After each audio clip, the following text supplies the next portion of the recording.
Students, in the previous video, we talked about the protest movement. So before we start a new topic, we will revise it one more time. So this industrialization and the agricultural revolution, it brought with them a range of social issues that led to protest. So the early decades of the industrialization, it coincided with the spread of new political ideas which came from the French revolutions: liberty, equality, and fraternity. So, at the time of the French Revolution, liberty, equality, and fraternity was one of the many motto in use. So, the French Revolution, it showed that collective mass or the action taken by a group of the people, okay, it could dramatically change the political, economic, and social aspect of life. So here you can see the worker in England, they started protesting against the harsh working conditions. They also wanted the right to vote.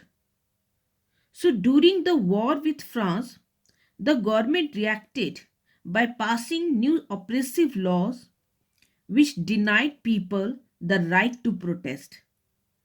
And when we talk about during the war period, England had been at war with France from 1792 to 1815. The trade between England and France was disrupted. The factories were forced to stop production. And you can see unemployment grew and prices of essential articles of food, especially the bread and the meat, it rose to a height beyond the level of the average wages.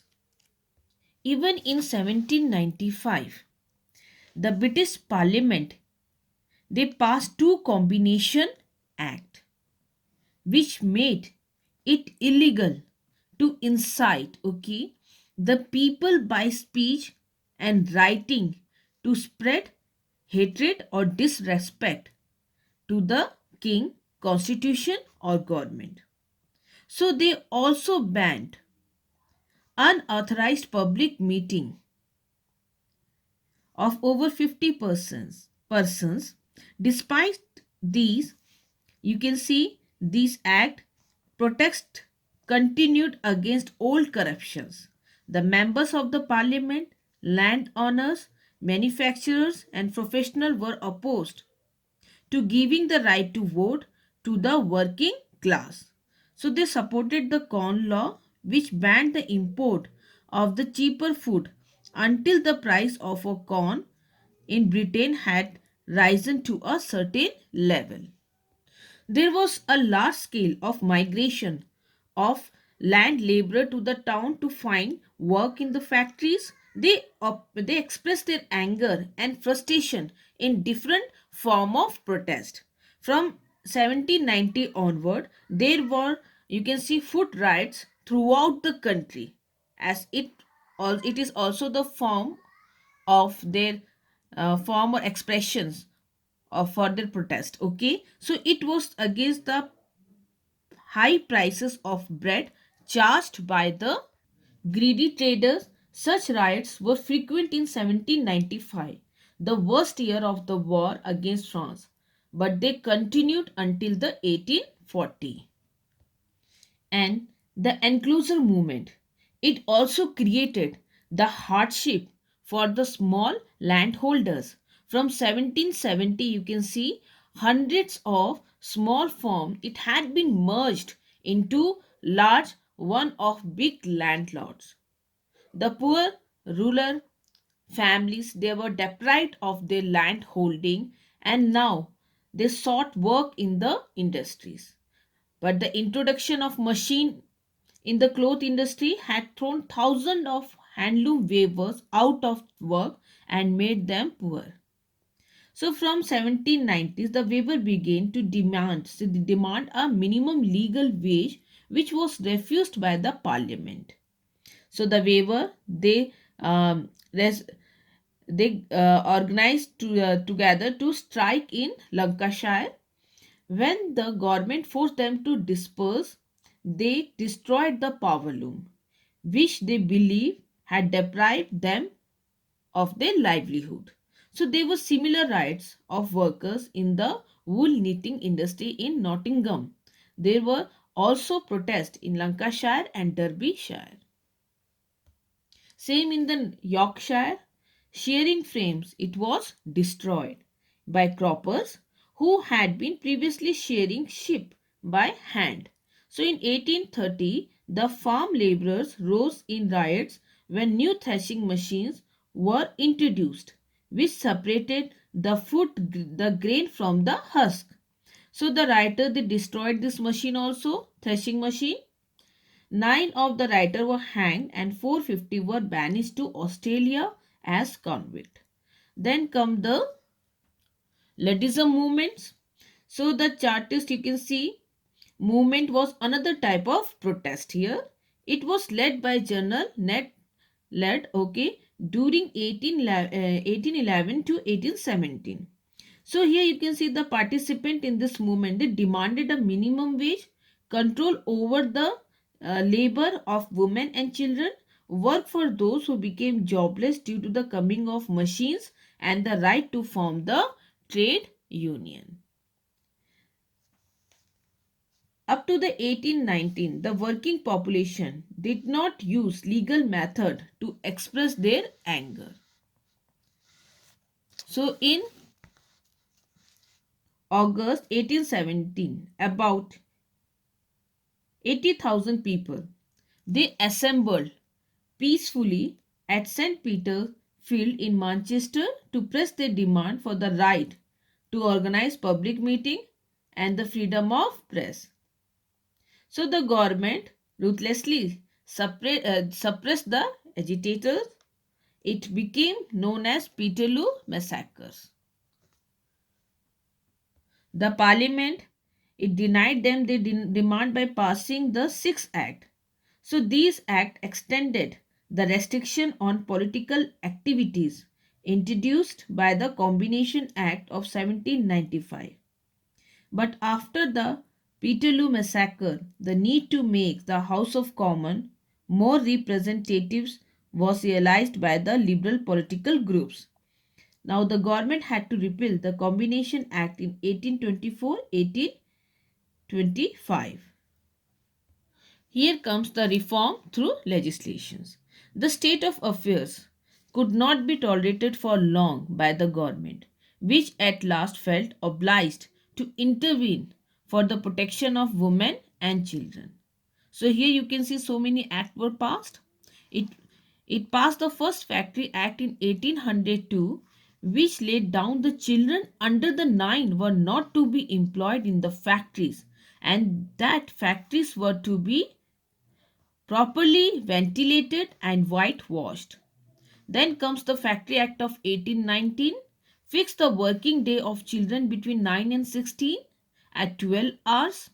Next step was taken by the Factory Act of 1833. It provided children between 9 and 13 were to work for 9 hours at the most. Young boy between 13 to 18 were to be employed not more than 12 hours. So paid factory inspectors were appointed with the powers to fine those who did not follow the factory law.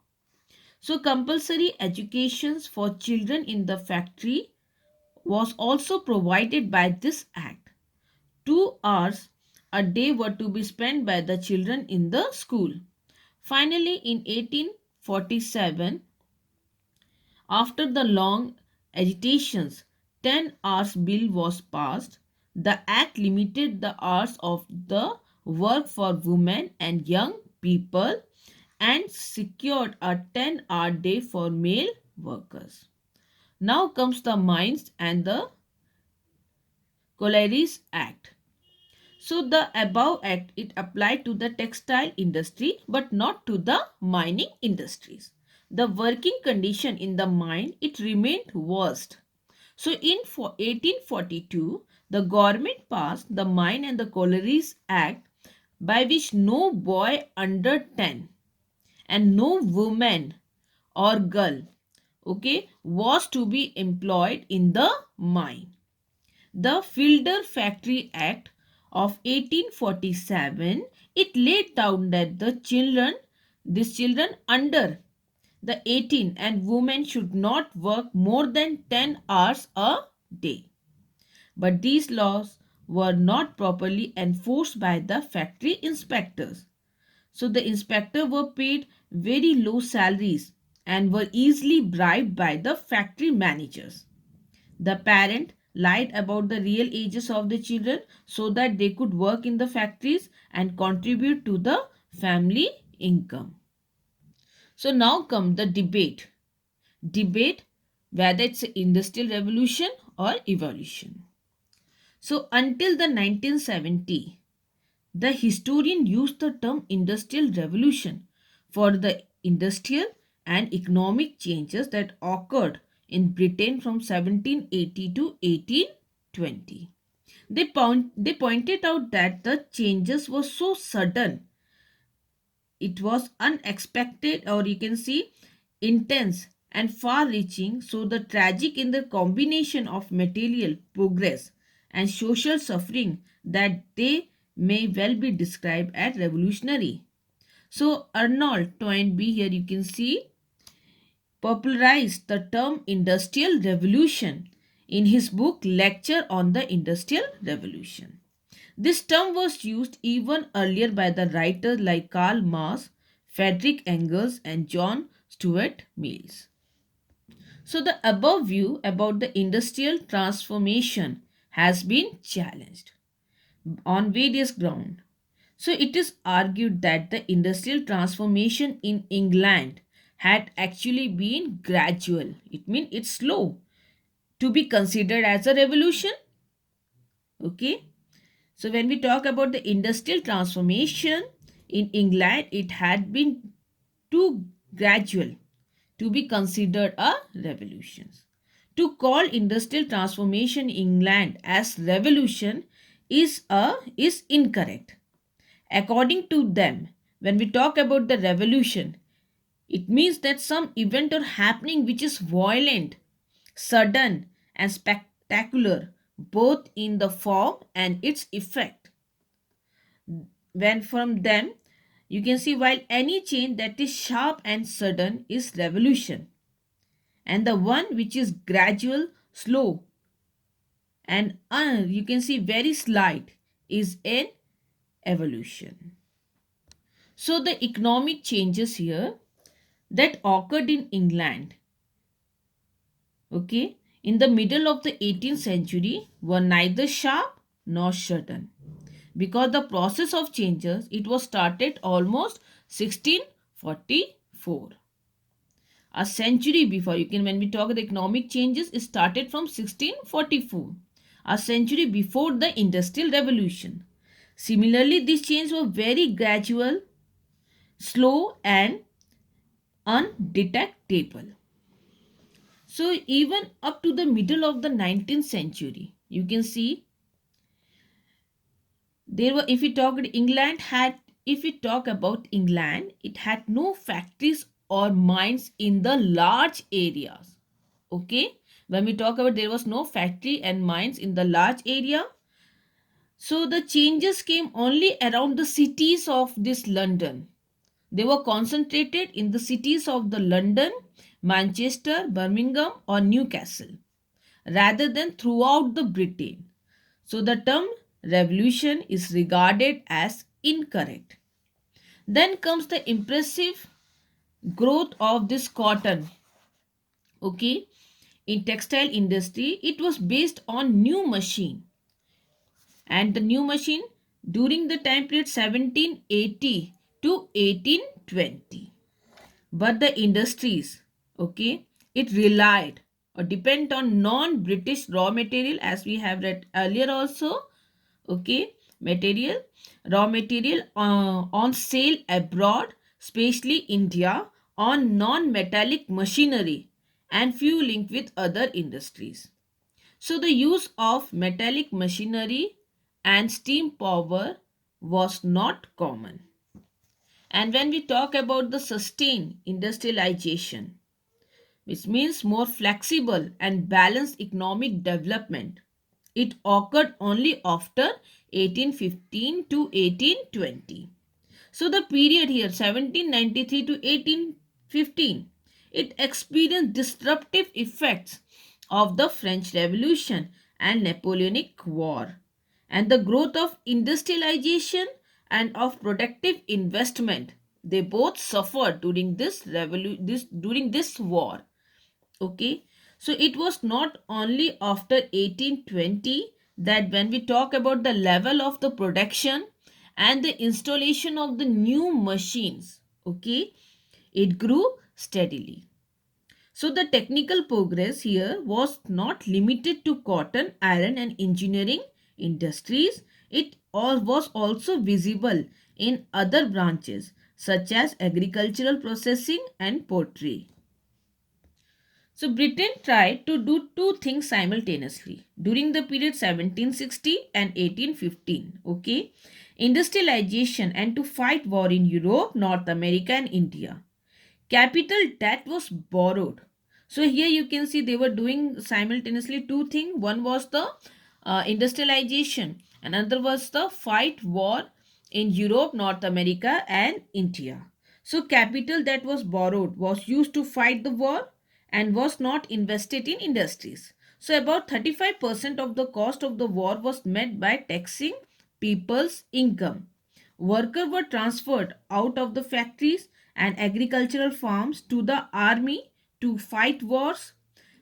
Food prices rose so high that the poor had little money left to buy the consumer goods. So Napoleon continental system blocked British export to Europe. So it also showed the process of it also slowed down the process of industrialization. So the word industrial used with the word revolution is too limited. The transformation extended beyond economic or industrial sphere. You can see two classes of the society, the middle class and the new classes of labor that became prominent. From 1850, you can see the proportion of people living in urban area went up dramatically, and most of them were industrial workers. In Britain, there were far more rapid rate of industrialization than that had been witnessed in other European countries. A historian, A. E. Mason, has suggested that there are good grounds for regarding the period 1850 to 1914 as that in which the Industrial Revolution that occurred on a massive scale during the period 1850 to 1914, transforming the whole economy and the society much more widely and deeply than the earlier changes had done. So students, this was the last video of this chapter as we have finished the chapter.